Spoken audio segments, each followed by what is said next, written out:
Hey everybody, welcome to the question for today. Has some of my favorite things, ARDS and arterial blood gas analysis.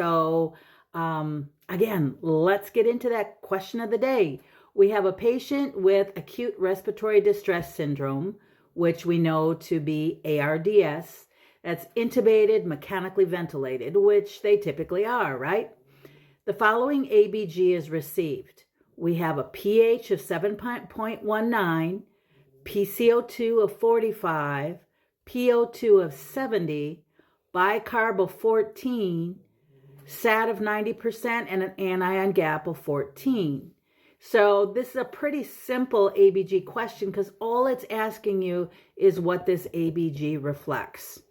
And I have to point out that in both the Ccrn and PCCN exams, you don't have to worry about the level of compensation. Well, let me just back up and say you don't have to worry about partially compensated acid-base disturbances. So on both the PCCN and the Ccrn exam, either the gas is a fully compensated gas or a normal gas, or uncompensated. So they don't use the term partially compensated anymore. So when we're talking about this particular gas, is it A, an uncompensated metabolic acidosis, B, a compensated metabolic acidosis, C, an uncompensated respiratory acidosis, or D, an uncompensated respiratory acidosis? Take a moment.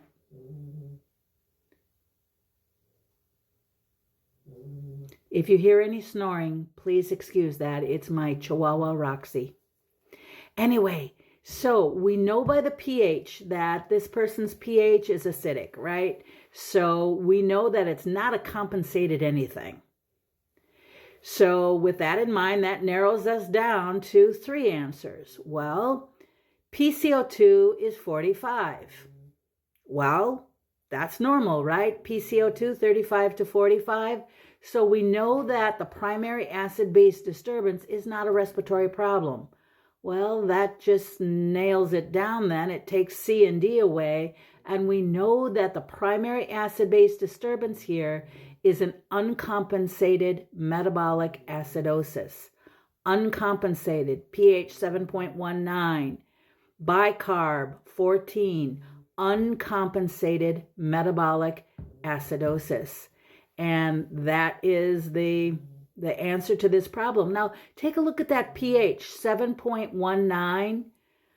That is an acidotic emergency, right? So we're worried when the pH is less than 7.25, and we're like, extremely concerned, like we're in a critical range when the pH is less than 7.2. Here we have somebody at 7.19.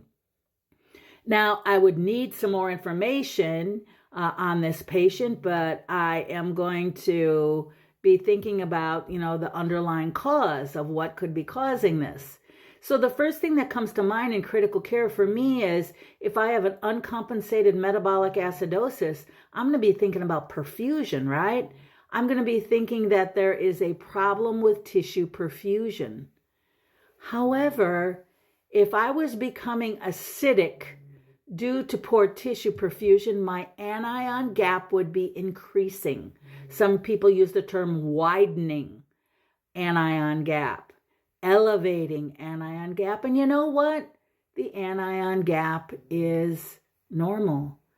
So in what case in critical care do we see a uncompensated metabolic acidosis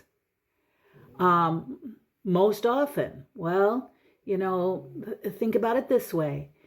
If you have an uncompensated metabolic acidosis, it's either due to acid gain or bicarbonate loss.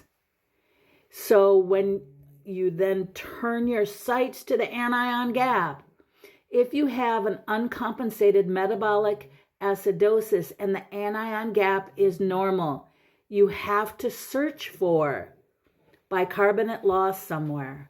Maybe there's a pancreatic fistula or some way that we're losing bicarbonate. If, however, you have a uncompensated metabolic acidosis with an elevated anion gap, then you have to think about perfusion. So the anion gap really can help us to identify the underlying cause of the uncompensated metabolic acidosis. Is it due to acid gain, like poor perfusion, or bicarb loss, like pancreatic fistula, for example? That would cause us to have a normal anion gap metabolic acidosis that is uncompensated. And in critical care, a very common reason for that is diarrhea.